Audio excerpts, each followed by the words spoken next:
for that. Yes, that is the discussion. We're gonna have to close the gap between the things we say and the things we do. I am a life coach and a business coach. So if there's anything, the role of coaching is about closing the gap between what we know we need to do and what we actually do. There's always a gap, between what we say must happen and what must be done. And then, organizations, they tend to invest a lot of money into coaching their leadership because, all organizations have goals. And those goals have to do with a financial year. Every corporate or every organization plans and execute their goals in each financial year. They may have long-term goals, bigger picture, or 3-year, 5-year, 10-year strategy, but their execution tactically, they always then plan that into a financial year. So it means you've got 12 months to execute and improve in what you do. If you look back and compare to the previous 12 months. So corporates do this, and because they often assign significant returns on investment on their goals, then they find it, worthy to get a coach so that their leadership, they are assigned to, business coach or a personal coach or an executive coach for their specific development. They call it, talent management. So if the goals that you've given to your leadership are worth, millions, then you put measures to ensure the execution of those goals equally so. That's why then not only you put people who are capable of execution, but you also assign them specific help so that they are guaranteed they will deliver, because a goal may be worth a lot more money. I mean, to give you an example of this, I used to, a company like Transnet in South Africa, in the context of South Africa, it's one of the giants in terms of logistics. So they have a freight rail division that I used to work for, that operates the rail network grid across the nation. So the kind of equipment that they move, to give you an example, one locomotive, a train would often have a couple of locomotives pulling the wagons, and you may have maybe 4 units pulling 100 wagons, a coal train, or much longer trains. But one train, just as a gauge, one locomotive, it's typically 45 million a piece, and therefore if you have a consist of 4 units, you have a significant amount of money tied up into that locomotive, and each wagon is typically worth 500,000. And if you have 100 of them in the same train, that means it's in your best interest that this thing keeps moving. It does not stop for nothing. It keeps moving like a conveyor belt, because if it does not move, it just means it's an opportunity lost, and we ran based on time. So that means every day, 365 days a year, this thing must operate. And the turnover that such an entity was, doing, for an example, We used to make 60 million in 24 hours. 60 million in 24 hours. Now imagine what losing an hour means in such an operation. So you would find industries that are running 24/7 operations. They would have a similar concept. I remember that SAB, the breweries, South African breweries. People drink in South Africa. So at some stage, they measured how fast a bottle of beer circulates. You get beer bottled from the factory, and then it's in the warehouse, and then it's distributed by trucks into the various centers, including the bottle stores, the local bottle stores and taverns.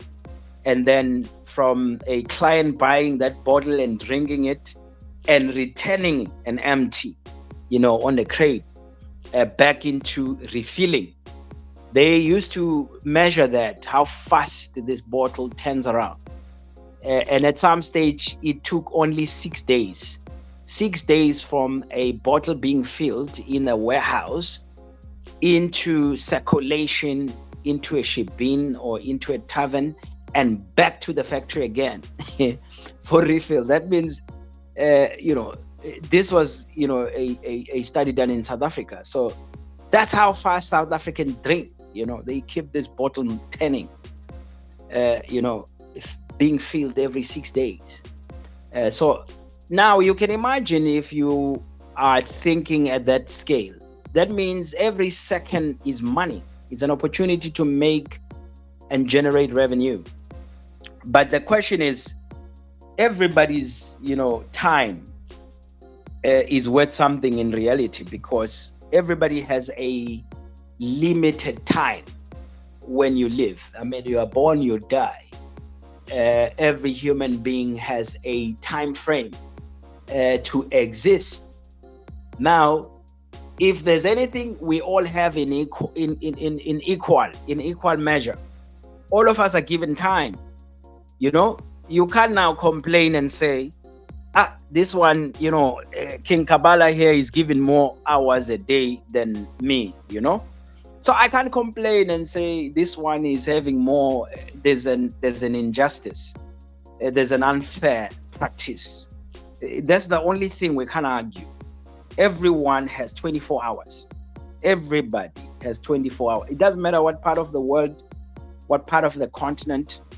And if you realize that the big currency is actually time, because what define people who are successful from those who are not, it's how we are using our time. Our time is the only resource that we have. This is it. Everybody has 24 hours. So what do you do with your 24 hours will define how much footprint or impact you're going to make in your lifetime, right? So, we celebrate people making big impact globally. This one at the age of 18 is already having this kind of impact. I know that, there are many leaders like that, that we celebrate, that, wow, at their tender age, they've done amazing things, because time, is what we have. So now, if time is the only valuable resource that we have, it means all humanity really need to take note of how we are spending this time, if it's the most valuable asset, because time represents your life. It's most valuable because life is valuable, especially in Africa, with the value system of Ubuntu. We value life, So that means, time represents your life. So if you're gonna have, your time, and you better, understand, that this is currency.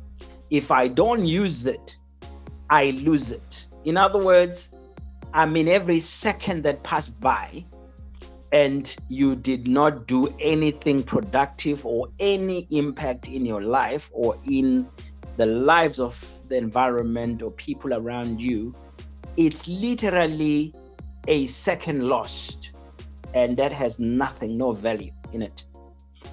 But because you can't, you see, time is the only thing that just gets spent and you cannot recover it. The second that we lose now, the hour that we lose now, it's not going to come back. It's not going to be it's not recoverable.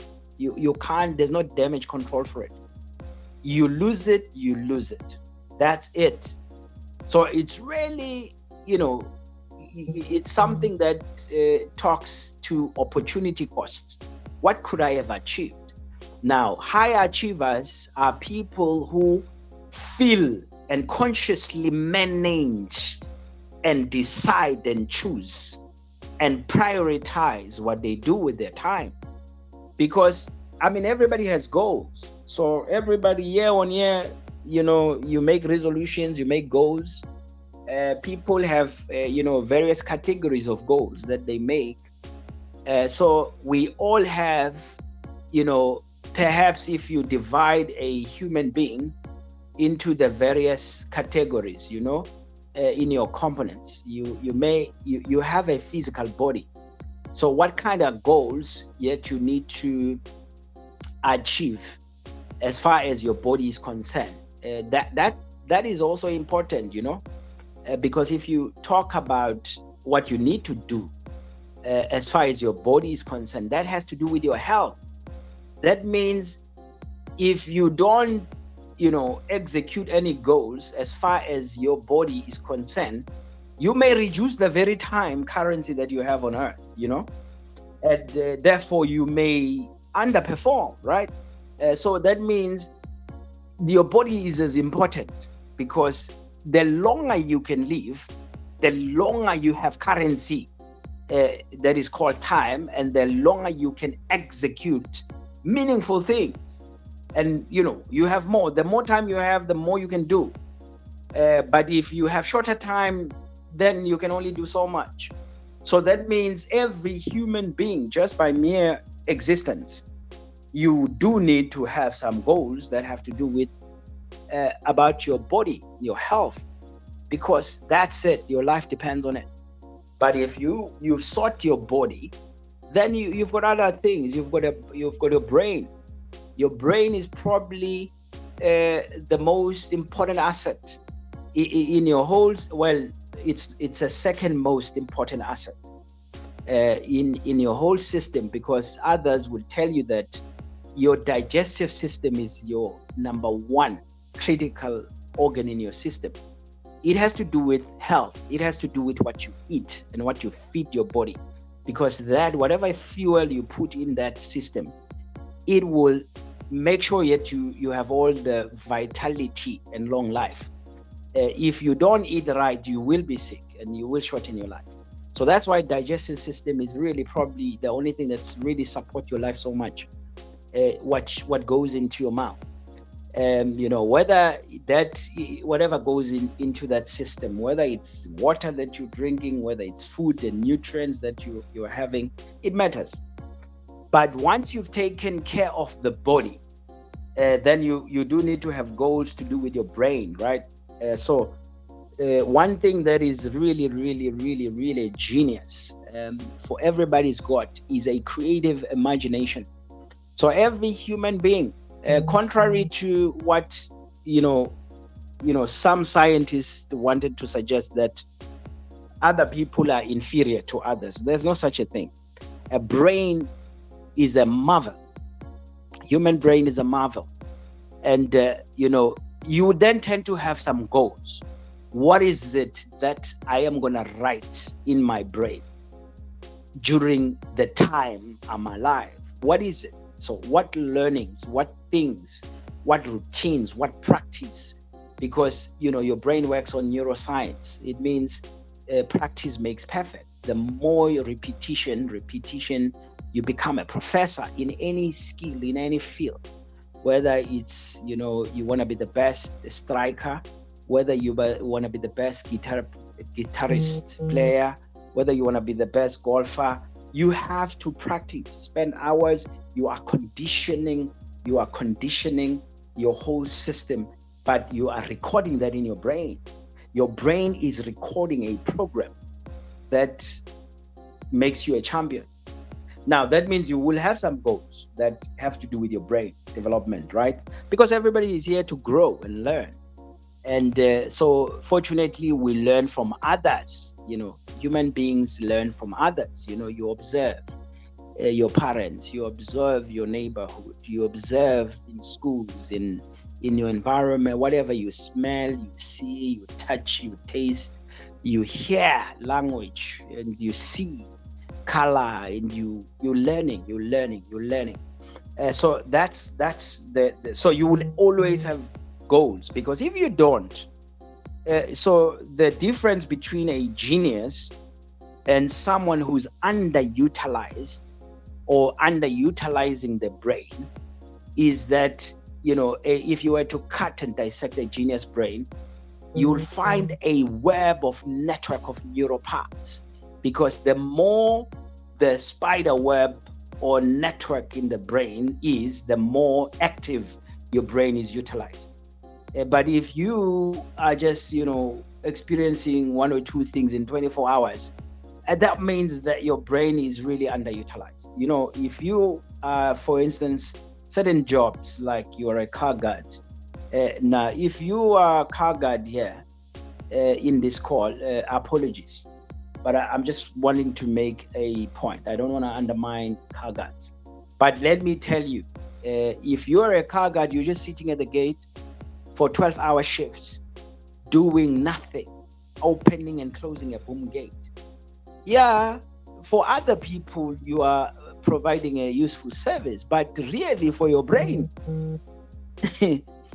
come on, that's not something you should do for many years. So I think this is the kind of stuff that AI should do. Automation, security, that's the kind of stuff that should replace a human being doing that kind of stuff, because you are underutilizing a human being's brain. But you may have various goals. So we are talking, because similar to your physical being, as a personal being, you have goals. A corporate will have goals. An organization will have goals. Now, who achieves and delivers the goals? Are they the ones who talk, about what I want to do, or are they one who actually execute? So we see a lot of this difference, that most organizations and most people, they have a lot of dreams. They have a lot of goals. Most organizations have beautiful policies, procedures, dreams. Think of African Union. The kind of Agenda 2063 goals are beautiful. If you've read those goals, they are amazing. They're saying the right things. It's stuff we want to hear. In fact, most political parties are saying the right things. You just go read these manifestos. They invest a lot of money creating these manifestos. But, in the end, everybody feels that they just go and talk, and then they hardly deliver what they've just said. Because if we were doing everything that we wrote in our constitutions, everything that we put as vision, 2063, sustainable development goals, United Nations, if we were doing those goals, yes, the world will be a better place. Absolutely, because the value of achieving all of those goals will make the whole earth beautiful. And really, based on what we're saying, but the reality is this. They were talking, I was in the conference just now, social justice. So sustainable goal number 2 says zero hunger. We want zero hunger in the world by 2030. That's the goal. It's on the agenda.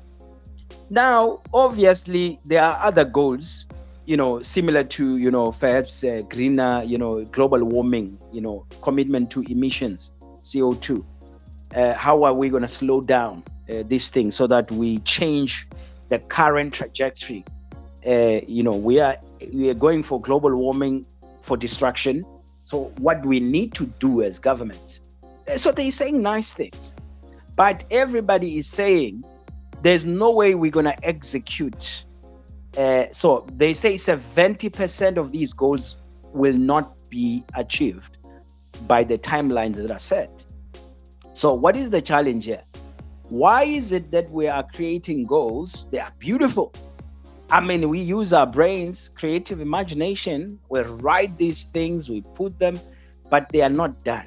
So where is the gap between what we really know we should be doing and we are not doing?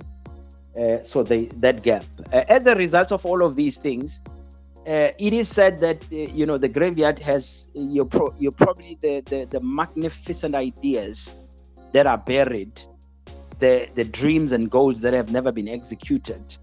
It's an amazing thing.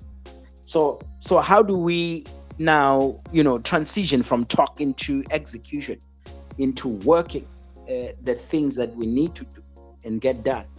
Now, one of the things that are just a basic tick. Everybody does need to have a goal. Everybody just does need to have a vision, because it quiets the noise. Everybody needs to understand where they're going and choose their destination.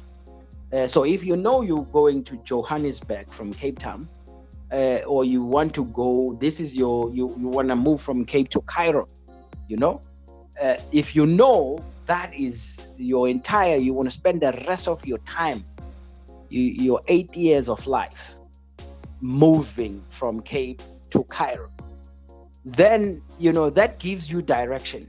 It tells you you are on the right track. As long as you assess, check behind where you come from and go, how far I am ahead, how far have I come, you can measure that, right? Every step of the way. I mean, how many kilometers I've covered versus the kilometers that I still must cover. That can help you manage your time, isn't it? Because if you're covering so many kilometers a day in 24 hours, but you still have so many distance to cover, and you only have this limited time, you will die when you are 80. Now it can help you schedule. All right, this is my daily tempo. I need today to be doing a kilometer a day, so that by the time I'm 80, I am in Cairo, or by the time I'm done, I'm there. You see, so you have to ratio your time, make provisions, to do smaller milestone that will build up into this bigger goal. So that's the art of playing year on year, because we are planning for each year. You're taking a big goal, you're dissecting it. So everybody needs that goal, because the goal is like your true north. It's something that anchors you, that creates the discipline that you need to have. Because I mean, if you are now walking towards Cairo and someone comes and say, hey, you know what, let's go to India, now that diversion will cost time. Now you will be able to make decisions if you assess the time you still need to go ahead, and assess what time is left and your energy, if you still can afford going left, detour, and come back or not. I mean, you have to take those conscious. You will know what is a distraction. You will know who to walk with, because if you join a person, a companion along the path, but their journey is going the same direction, you can walk with them together. But if your journeys are in two different opposite directions, then obviously you can't waste time with those individuals, or with those organizations, or with those. If it's not even an organization you are in now, it's not moving you towards that direction to Cape to Cairo. It's just a nice tool now and a discipline to help you select the right company. Okay, I need to be in the right direction. I meant to be in the company of those moving that direction. It's critical. It helps you to assess and to have discipline. It also helps you plan your rest, your refueling, your eating, your stops along the path. Okay, I need to rest here.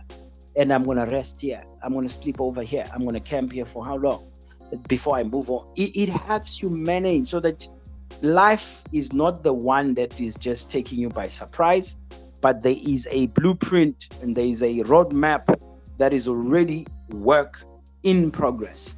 And I think what I normally, we coach a lot of young people. We often say, if you have no vision on your wall, there's nothing, no vision wall, then you're gonna waste your time, because you will then be doing anything. I mean, this one comes, says, let's go this side, and you go there. This one comes, says, let's. Now, that means if you do not have your own vision, you're not going to be able to select the company you need, the resources you need, the time, and where you should be when. So you need this thing. It anchors you, it directs you. Now, one of the other thing is that, all of us have dreams, and we talk about them at times. That's step one. I mean, if you have a vision and you do talk about it, because we want it on the wall, and you want to tell it to your friends and tell it to people what you want to achieve, that's correct. Because there's a couple of reasons why you do that. The first one is that once you put it on the wall, you've seen it in your head, and you put it on pen and paper, you put it on the wall. Now there's a commitment, because every day you will wake up and see that wall. It reminds you who you are and where you're going. Every day when you wake up, you see that vision and you think about it. You think about it. You think about it. Because the more you see it, the more you think about it, the more excitement, the more energy, the more discipline, the more it's repetition.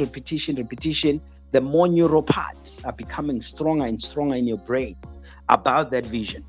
And the more excited and the more solid it becomes, the more disciplined you are in your desire to achieve. The more excited about getting up and going and do something, because you have a goal to achieve, and you can't achieve goal 10 unless you've done step 1. So you are excited about step 1 and step 2, and you celebrate these things because you are achieving. You are going towards goal 10. So that's the idea. So you put it there for that reason. It motivates you, it anchors you, it excites you, but it gives that commitment as well. Then you tell the whole world about your vision. The reason you tell your world about the vision is because the people who would then understand you and go along with you towards the direction you're going, you have to find them, because everybody needs the everything you need for your vision already exists. Guess what is in some one of the 8 billion people here in the universe. So if you have a dream but you keep quiet about it, then you're not going to achieve it, because nobody knows about it, and it can't attract nobody when nobody knows about it. So the more you talk about it, it attracts the kind of people, human resource you're going to need to make it happen. It attracts the kind of resources it needs the more you talk about it, because you'll find a lot of people who resonate with that dream, who resonate with that vision. So you have to keep talking. Yes, you have to talk to all 8 billion people just to find the amount of people that are enough to help you make it happen. I mean, as long as you haven't covered the 8 billion, then you don't have to stop. It doesn't matter that you've covered 1,000 already of people who actually don't understand you, don't understand this dream, don't understand this thing. It doesn't mean you must stop.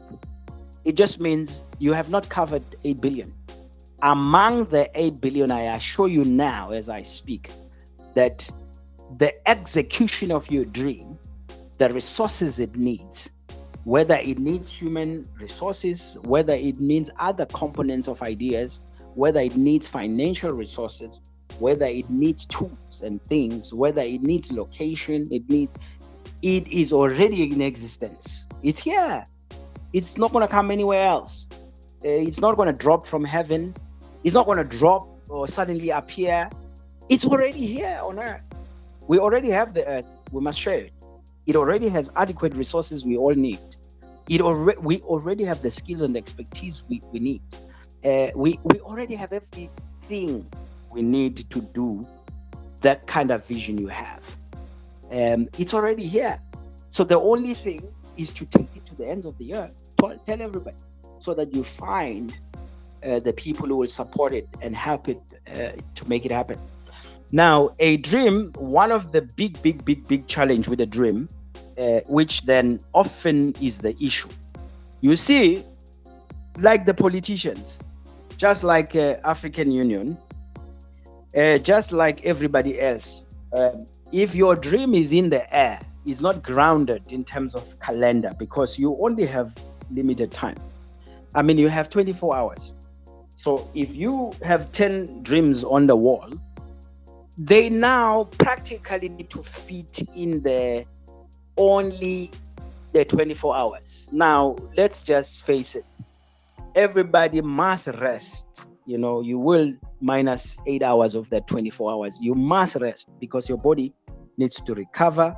It needs to re-energize. It needs to heal itself and repair itself from, the daily activity and pressures, and digest properly. It shuts down all systems. It focuses on healing you.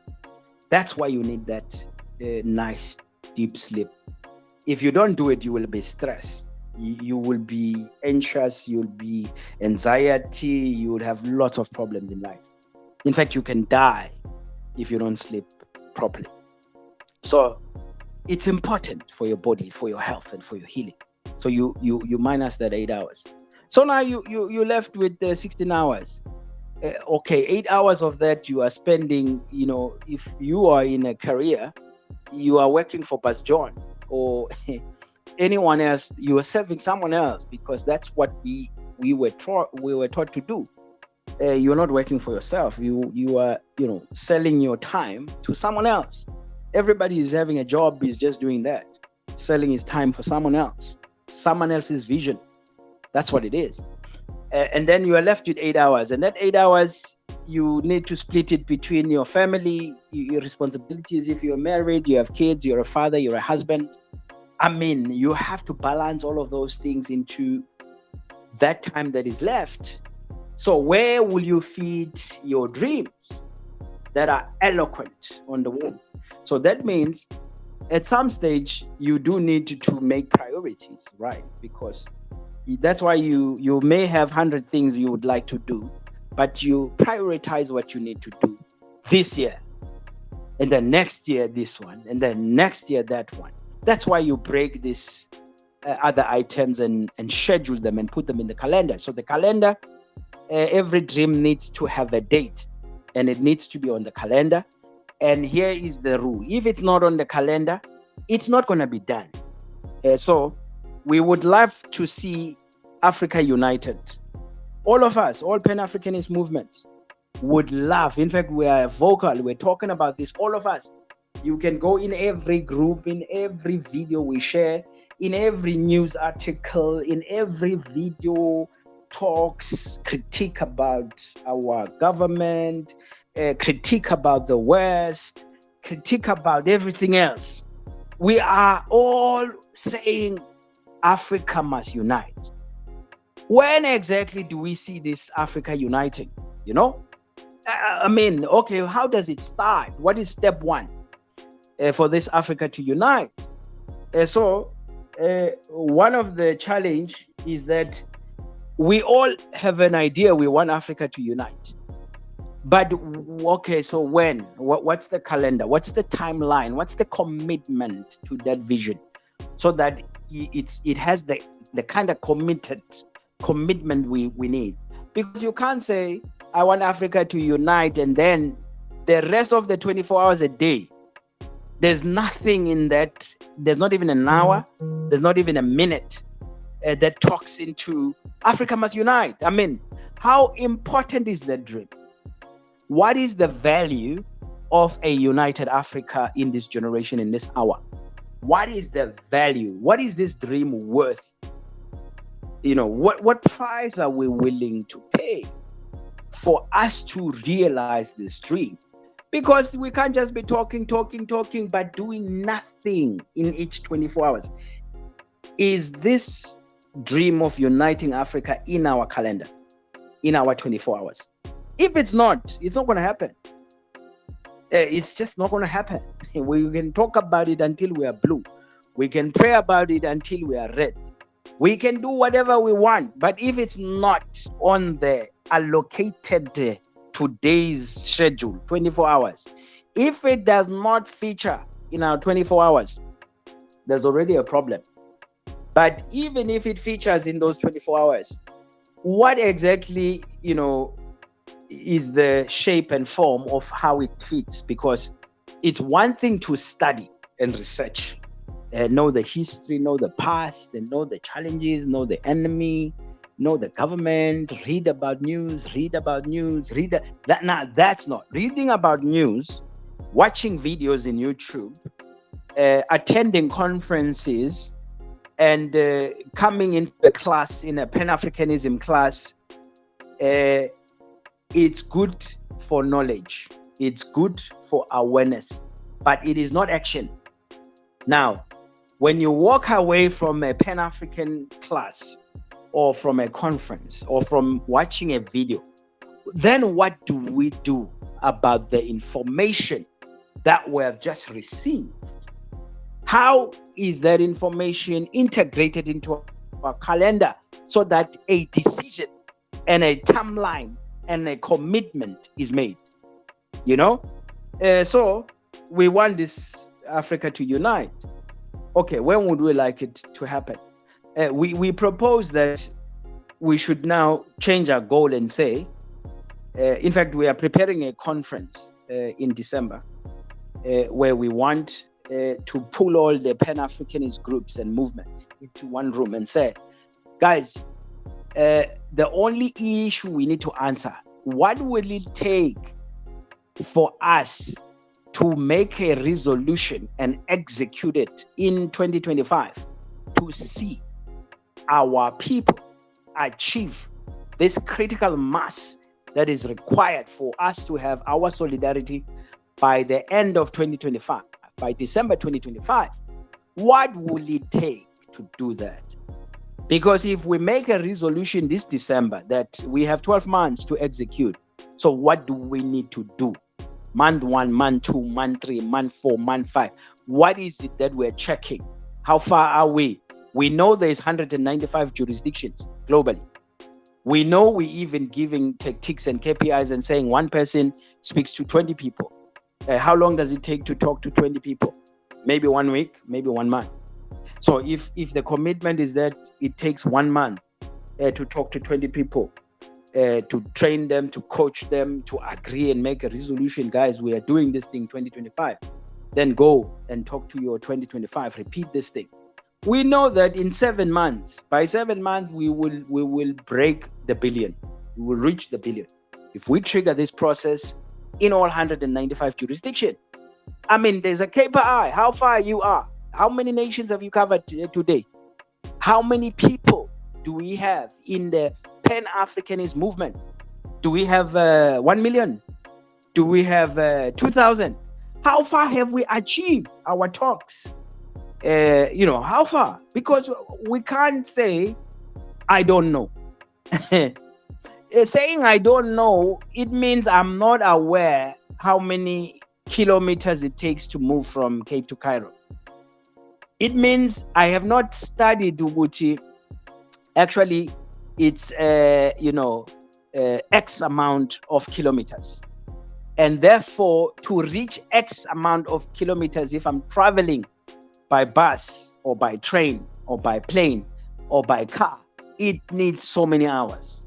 Therefore, for me to get there within the specified time, if I want to get there quicker, I need to use this mode of transport. But if I have ample of time, then I can walk. If I think, I can walk, how long will it take me walking? You see, that's why I like Google Maps. Sometimes Google Maps gives you the scenario.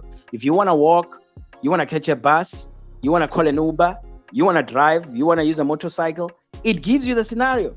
These are the routes you can take. These are the minutes need. Now you can plan.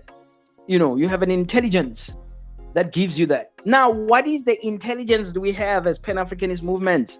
I mean, if we are Pan-Africanist movement, we do not know of the 8 billion people, how many have we reached? I mean, then how long do we think it's going to take us to reach 8 billion people? Or the 2 billion of us that are scattered across the globe? Now, this is why we need KPIs. We need key performance indicators, scoreboards. That's why we have scoreboards. You see, in every athletic game, an athlete who prepares himself for an Olympic Games and he wants to, run a 100-meter marathon, men's, 100-meter, he won't just go there without getting data that tells him that, look, the previous world record, Usain Bolt has done it in 8 seconds or in 9 seconds. Therefore, if I'm thinking I'm going to win, I want to go to the Olympics. You better have been measuring yourself, practicing and pushing your body to that limit, and setting your own stopwatch and doing it on a daily basis. Put those hours and measure and measure and measure and measure by seconds. You can't just go be jogging and running without a clock, without a stopwatch, would you? Otherwise, you already know you're not going to make it. But you see, athletes, whether you're a swimmer, whether you measure time, that's why they have a coach. Okay, I need to, improve myself. They get a coach. They say, all right, I need to be better. I mean, that's why, the strikers, even in soccer, they just go there, spend 6 hours shooting balls in different angles, in different kick, in different side, because under pressure, when they are there in a football game, you only have 90 minutes to make miracles. Maybe it's not so much time. So if you've conditioned yourself, you've planned it in your mind, you've executed practically, you've repeated, then under pressure, when they say now there's a last minute before kickoff and you are behind, and you do not operate under pressure. You can still make magic in last minutes because you know how fast you can kick that ball and it can bend. You know everything, the dynamics of that ball, and your cock, the kind of shoe you're wearing, and your field where you're going to be playing, the temperature where you're going to be playing. You know these things as an athlete. So Pan-Africanist movement, what is it that we know? Okay, each one of us say how many people we know exactly we're working with, and how far are we in reaching these 195 jurisdictions? How many Pan-African organizations are within our spaces? In South Africa, in Kenya, where else? How many are they? Are they 1,000? Are they 200? Okay, so we're talking about uniting Africa. So when do we stop focusing on our own individual goals? Because we're talking about uniting Africa. When do we stop paying attention? When do we stop working for Bas John and change some of those hours from working for someone else?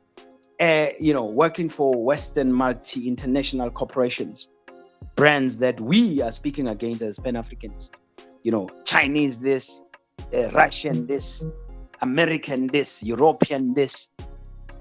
How much of our time is spent for ourselves and understanding our environment, getting our KPIs in order, executing according to those KPIs, and updating the scoreboard on a daily basis, because this is it. I mean, if you want to do this thing in 2025, it means you should be monitoring it every day now, because we should be saying, okay, guys, we now have 10%, now we 15%, now we 25%, unless that happens, I just have news for you. All of us, we will die, we will perish. We will be talking, we will be watching videos, we will be doing everything that does not move a single inch of KPI. It will not move a single kilometer onto our meter. Now, this is futile. This is the thing that we need to change. as Pan-Africanist movements. We need intelligence. We need to understand. We need to have scoreboards and put data out here. We need to understand the territory and gather understanding. We need to talk numbers. We need to move meters, so that something is happening. But we cannot talk that we're doing something, but we see nothing. I mean, it's like running one of those treadmill when you're running and you're standing still. Yeah, you're seeing a clock is moving, but you have not moved. You are still in Cape Town in this room. You are just jogging onto this thing, but you are working. Yes, you are working. In fact, according to the clock, you've done 1,000 steps, but you are going nowhere. That's exactly how Pan-Africanist movement.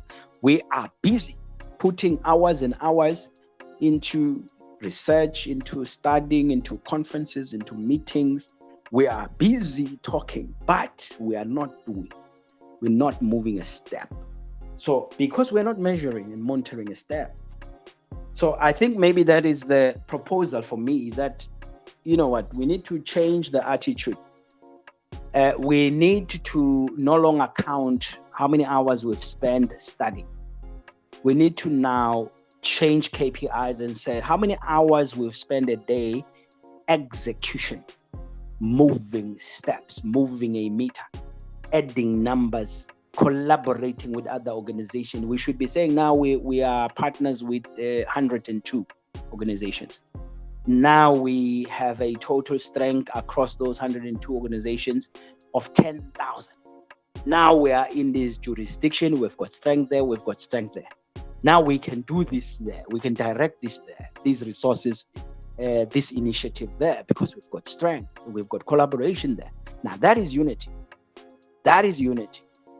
So unless it executes something, then there's no unity.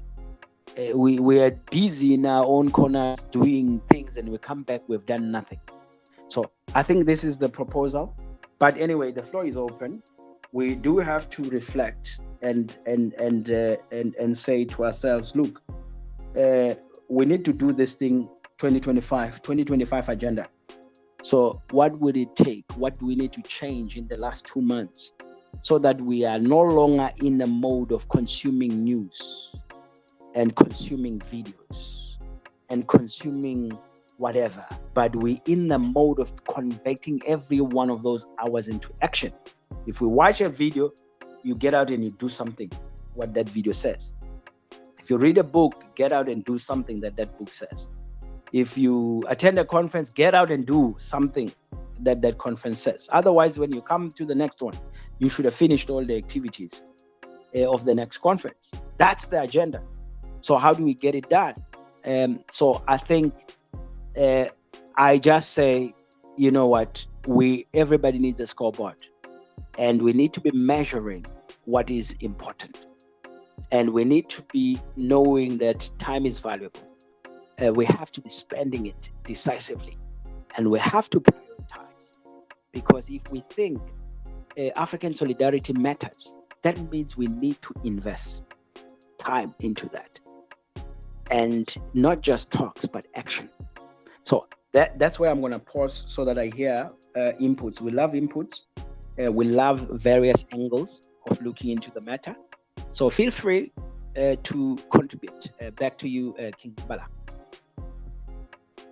Thank you very much, King Fanilo, for the wonderful presentation on bridging the gap between talking and working.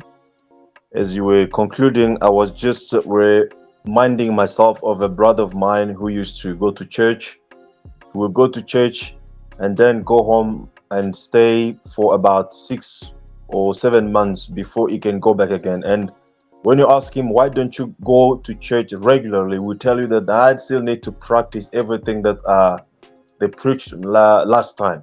So he goes there, they preach him, and go home to just practice. He said, I have to practice everything before I go back. So I think this is a very important thing, because we are at the age that is called information age, where knowledge is almost everywhere, but yet people in the past who did not have access to information like us today seemed to have a lot of realization.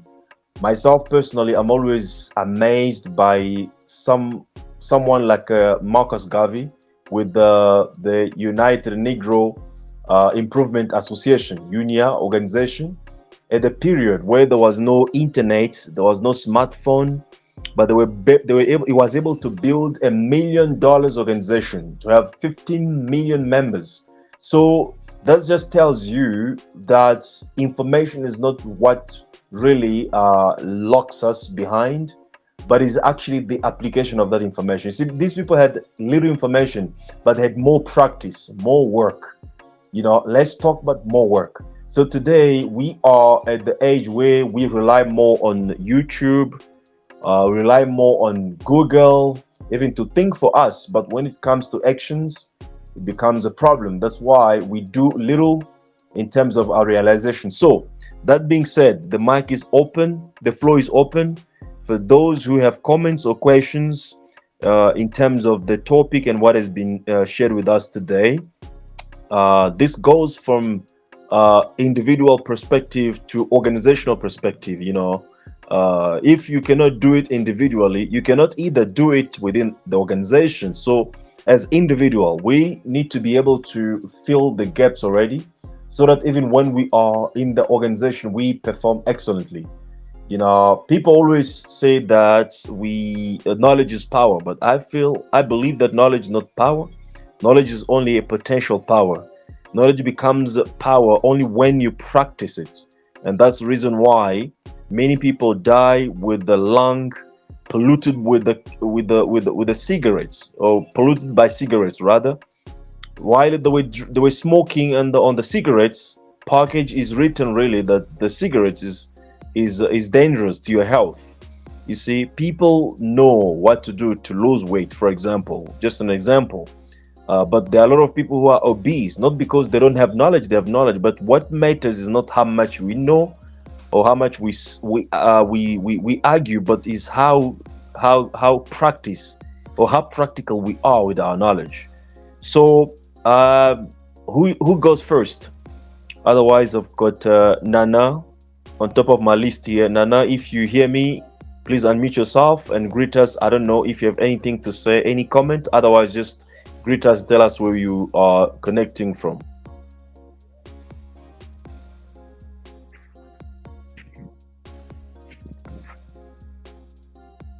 Okay. So yeah, right now it's in the evening here. So I'm Nana Tichi, and I'm from Ghana. Yes, I'm from Ghana. Yeah, I like everything. I see learning as an opportunity for us to change our mindset. So yes, I've had a change of mindset, and I learned that we should use our time well. We should put more hours into studying though, but we should rather focus on more action than to study more and less output. So less input, more output. That's how I that's what I learned, please. Thank you so much, Nana. I hope some people had a difficulty getting what you were saying because your mic was breaking, but I think the essence of what you said was heard. The actions is what you have emphasized. Thank you very much for your contribution. I see Queen Busisiwa, our queen. You are on my list. You are top on my list here. Should you have something to share with us, please go ahead. Good evening, royalties. Thank you, King Kavala and King Mfanolo for the presentation. We cannot emphasize this enough, and this is one of the major hindrances that we have as African people. I can only speak about African people, that we lack work ethic. We don't believe in work, and the past 30 years in terms of South Africa did not help, in a sense that the youth believe that they are entitled to whatever, be it employment or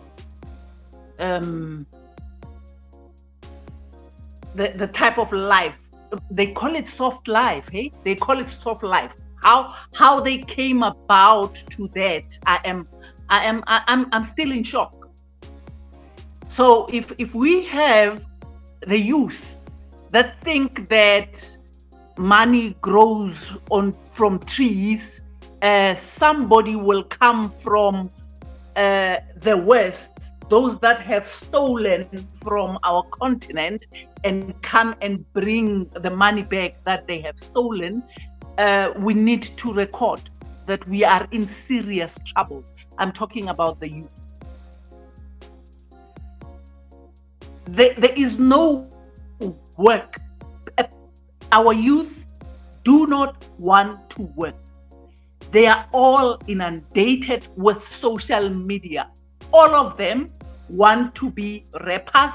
They want to be influencers. There is nothing about, yet granted, it is work. However, can we be a nation of influencers and rappers? I don't think so.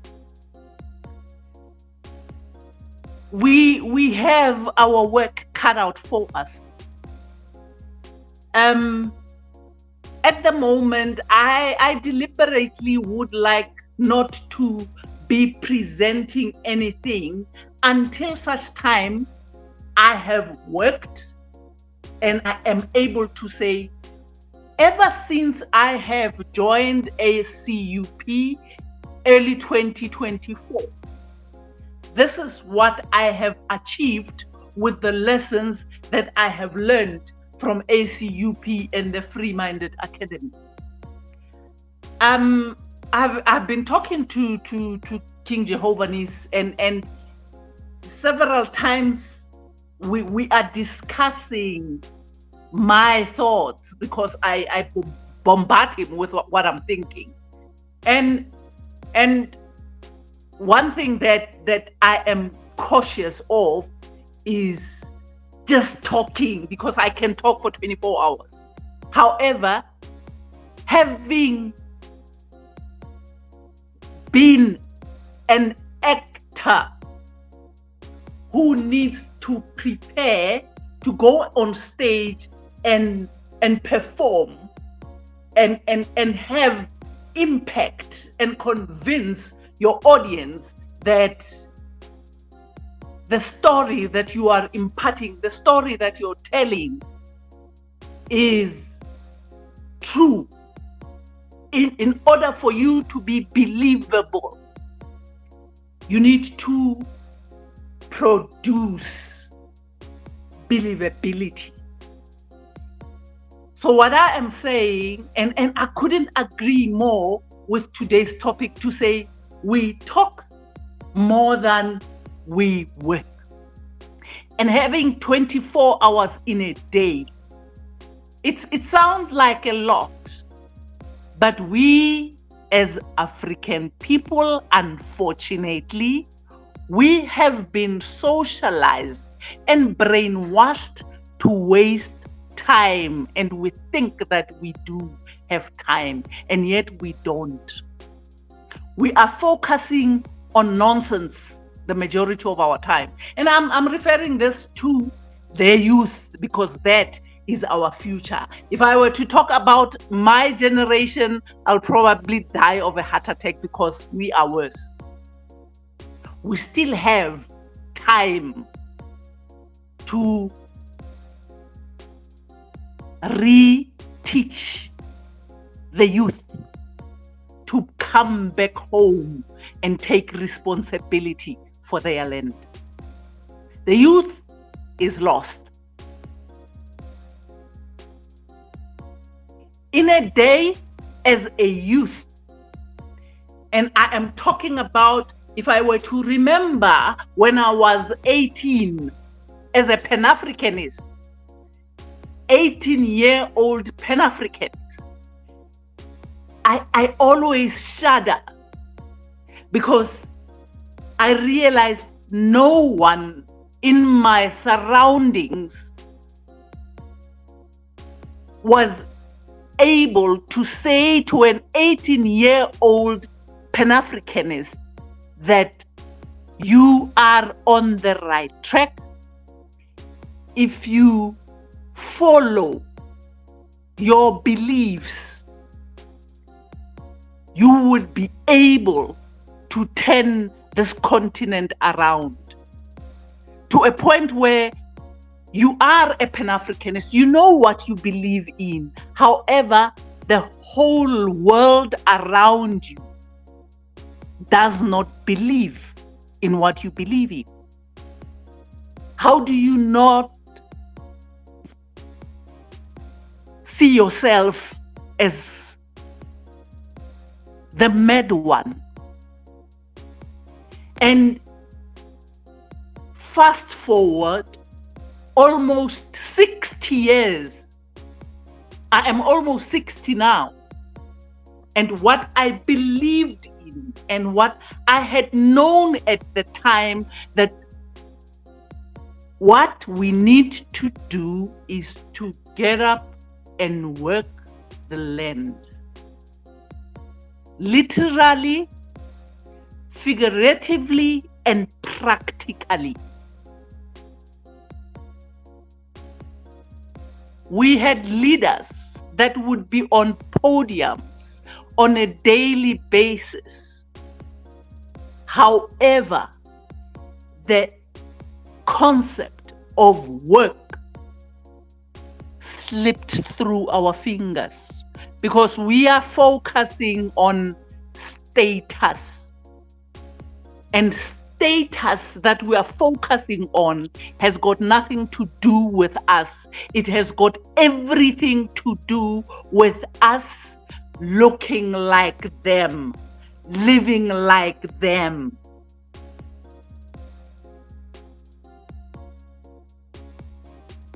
We have our work cut out for us. For us to get anywhere in teaching our children work ethic, for you to have anything in life, you need to work for it. Every day of your life, you work for something. We do not have the tools to even motivate our children to develop the skill of getting up and working towards their goals. The only thing that we are focusing on is for us to take them to institutions that do not teach them anything except slavery, except come back, go to whatever university and come back and look for a job. That's not work, in my opinion. If there's any of us that are still continuing to think if we shout education is the key to success, we don't know what we're saying by that. Instead of practicing education is the key to success, we are teaching our children that crossing the stage with a paper in your hand, graduating, that's the key to success. The majority of our children have been to university. We have a list of unemployed graduates. They have gone to universities. They have studied. The parents have paid. They can't apply what they have learned.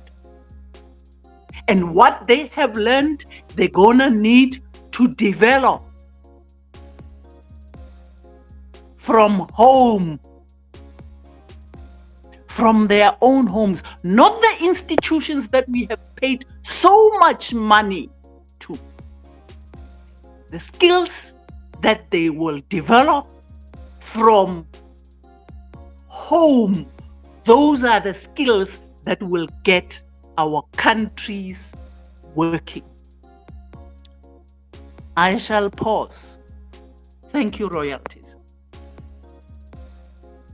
Thank you very much, Queen. That was a very, very wonderful analysis of the topic today. I mean, you have done a good job to bring those aspects of the youth that we did not touch today. Thank you very much for that. At this point in time, since we are reaching towards the end of our time, I don't know if there's anybody who wants to make a comment or ask a question. Please, the floor is open. Unmute yourself and tell us what you have in mind.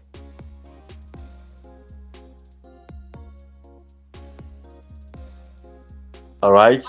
Looks like everyone is okay. Then I'm gonna give mic back to King Fanelo to give us a final remark and close the meeting.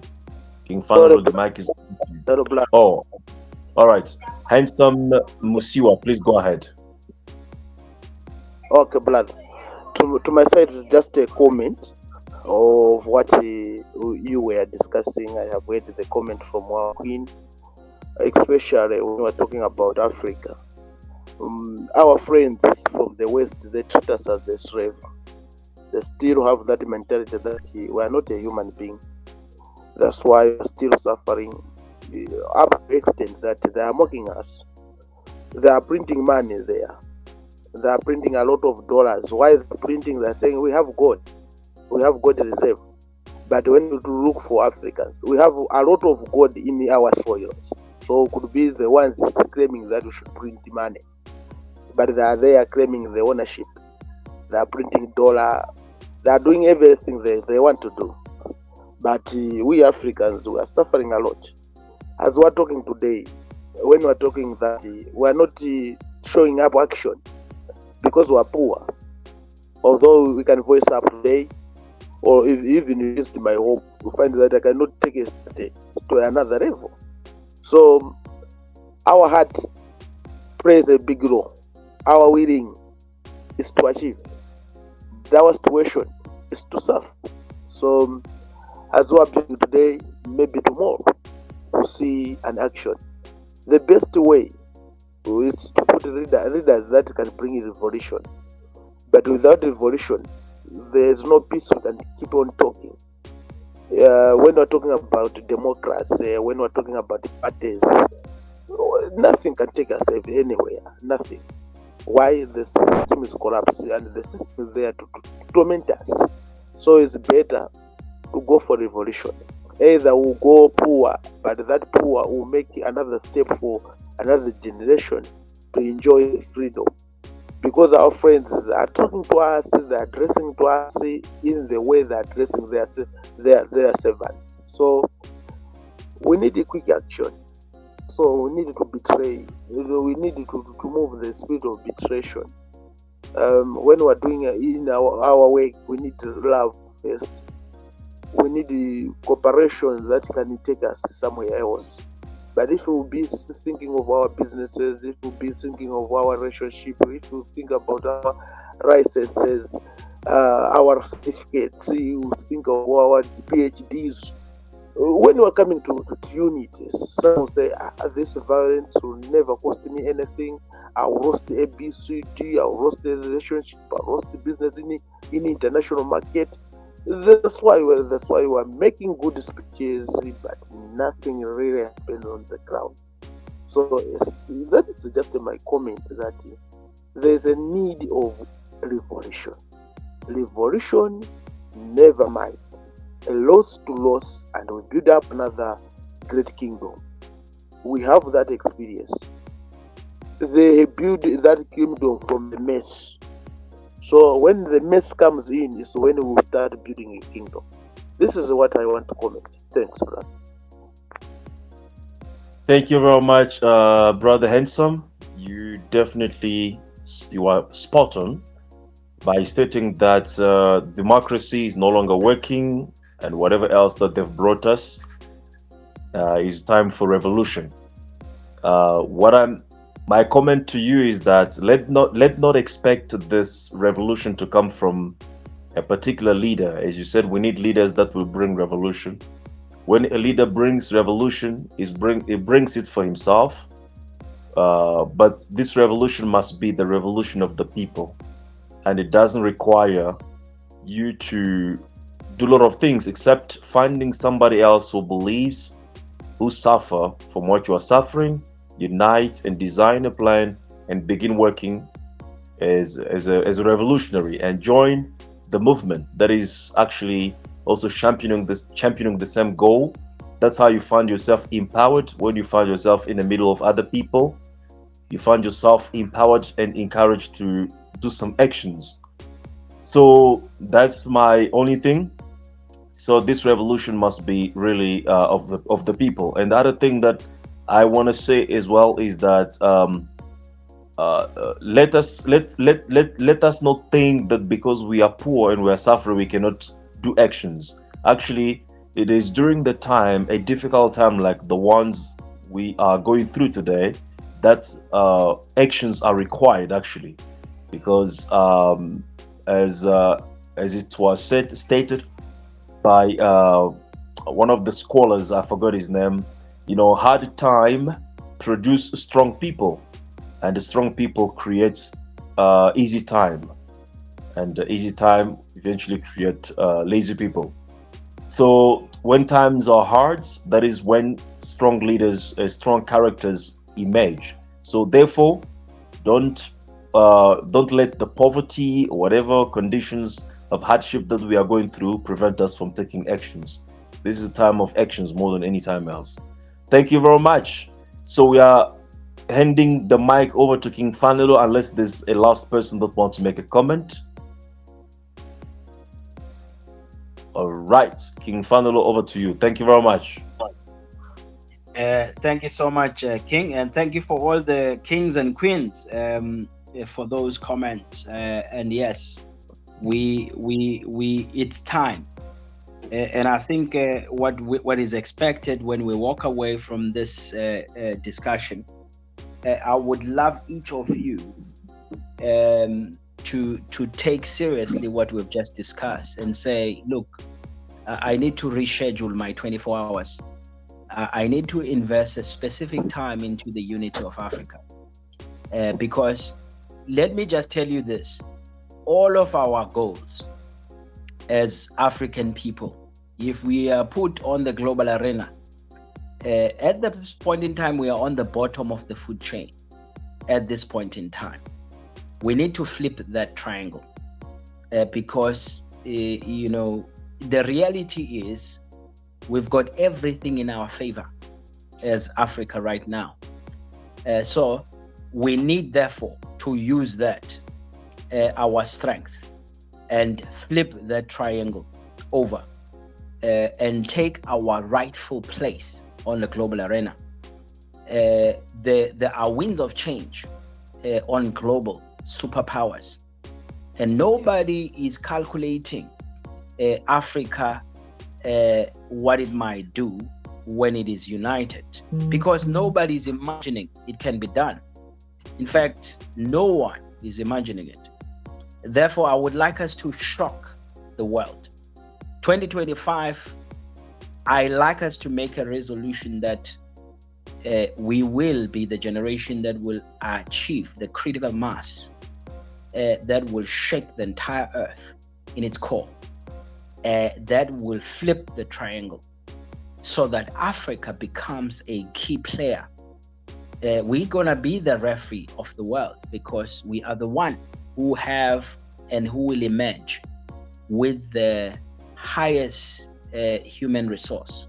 We've got the youngest population, and the growth and the birth rate of the top 20 nations are sitting in Africa. I mean, Nigeria alone is giving us numbers like, for every woman there's 5 births. When EU birth rate is 1.4, which means they are declining. They are dying and perishing and going extinct. Therefore, as it is now, what that means is they cannot operate their factories. They will rely on African labor forever to exist. Now, as it is, 2 in 4 of the global workforce is an African. Now, it means these things is in our favor. Africans are the ones with skills who are keeping economies in motion. It is our human resource. It is our natural resource. Inga Dam can generate power for the entire continent of Africa. The solar, 1 hour of solar energy on the surface of the continent of Africa can power the entire globe for a year. That's how powerful we are advantaged as Africa, as a continent. In fact, as a continent, we have the largest body of fresh water in the world. There's no continent that has. Just if you combine our lakes, Lake Victoria, Tanganyika, Malawi, and look at the Congo River, look at its wide and its flow rate, it's majestic. It's majestic. We have the wildest species of fish in Lake Malawi than anywhere else in the world. We have the highest diversity of genetics, humanity in Africa than anywhere else in the world. We are a fountain of life. It doesn't matter how much calamity we've passed through. We are still here, and we are even stronger than anyone else in the world. 1 in 4 is an African on the global 8 billion. So that means we have a right, and we have a voice, and we have to unite so that we will be heard and assert ourselves. We can no longer follow the world. We need to lead the world. That is the flipping of this triangle. The world has failed us in any case. They have caused global warming. They have caused World War III. The wars that are happening, they have caused them. Their economic system is failing the world. They have created the biggest debt bubble in history since World War II. And even World War II was caused by them in any case. Even World War I was caused by them in any case. Even COVID-19 was caused by them in any case. Even HIV/AIDS, it's caused by them in any case. Birth and mouth, food and mouth diseases, animal, it's caused by them anyway. All these diseases, cancer, it's their stuff. It's not our stuff. Nuclear weapons, it's their stuff. It's not our stuff. We're not that. We are not that destructive on the earth, on the environment as Africans. So all we need to do to shift the game is make a sober decision that this is it. 2025, we are flipping the triangle. So my challenge to all of us listening here, if you would like to engage some of your hours to talk to at least 20 people in your ecosystem and bring them together, let's make an agenda 2025 together. Bring every organization, doesn't matter what it is, what it calls itself, whether it's a religious movement, whether it's a political organization, whether it's as long as you are African and as long as you believe in African unity, this is the hour we need to strike. And this is the hour where we need to display our power, our strength in our numbers. Because everything everybody needs right now is lying in our power, in our strengths, in our numbers. Because even if you wanted to start a bank, just imagine the market, 2 billion market of our people. What is that worth? Just evaluate it. If you are giving, a WhatsApp app as a multi-billion dollar industry based on its numbers, then imagine what kind of industries we can give birth to when they have a ring fence market of 2 billion. So evaluate that. If you do a bank, it's going to be the largest bank on earth. If you do anything, whether you put an app into this or whether you put a smartphone into this or you have your car or your electronics, it's going to be the largest market. If you talk food, coffee, whatever you're producing, it's going to be the largest market. And it's going to be growing because the median age of African population is 19 years and younger. That means till 2100, Africa will dominate the earth. So that means economic growth, double digit, only lies in Africa. Only lies in Africa. Is not doable in Europe. They have saturated infrastructure. They have saturated their population. They are declining. Their buying power is declining because they are aging. They are perishing. They are not giving birth as much as they are dying. And, that means, before we know it, it's only going to be Africans on the earth.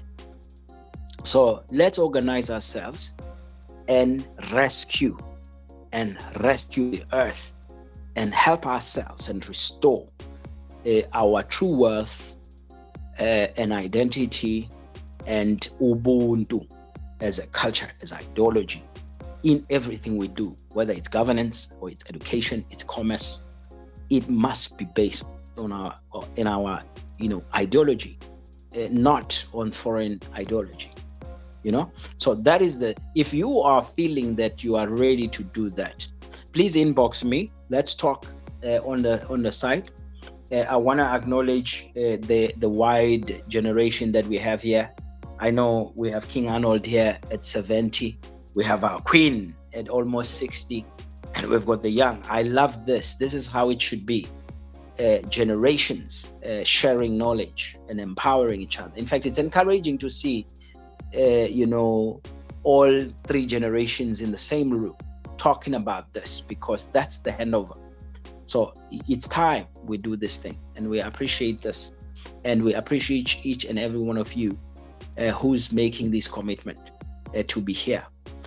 But we want you not only to be here, but we want you to spread the word. Bring in your 20 so that we come onto this same space and talk about shifting things and switch into gear, our potential, and produce. That's what we want to achieve before this December 2024. Let's make move. Let's bring the crowds. So thank you so much to all of you, and thank you, King Kabbalah, for moderation. I'm gonna yield back to you to close the session. I am done. Thank you very much, King Fanilo. Thank you very much, everyone, for your participation. Action, action, action. I hear what you say, but I see what you do. Pay attention to actions, not too much to the words. Thank you very much, and see you next time. Peace and power. Bye-bye.